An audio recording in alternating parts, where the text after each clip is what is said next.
In this edition of You Matter, we talked about identity and being proud of who you are. There's a lot of different kinds of pride.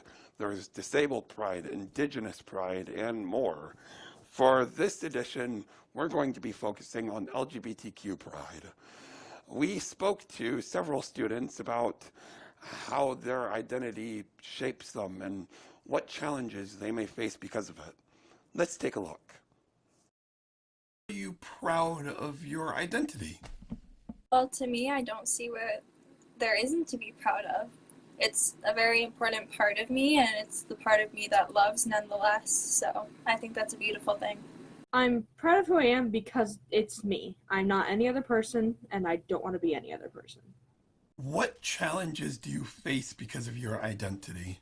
Most of the challenges I face because of it is just misgendering because of you can't really change your vocal cords, you can't really change how you look very well. You can't be afraid of correcting people. The biggest issue I've probably faced myself is occasionally not being taken as seriously because of my identity. How can students outside of the LGBTQ community learn about it and become a part of supporting it? Well, there's of course the option of sitting in at the Gay Straight Alliance meetings. We meet every Wednesday morning at 7:30 in Mr. Glickman's room. I believe it's C208.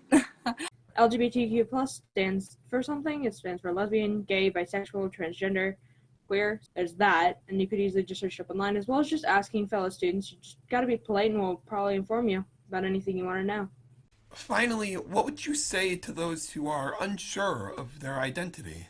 My first recommendation is just, if you think you are somebody else than what you were assigned at birth, what I did originally was just change your online person first, get used to your new name, get used to your new pronouns, and once you've done that for a couple of months, what I did was first come out to my family, because that's going to be the hardest thing to do.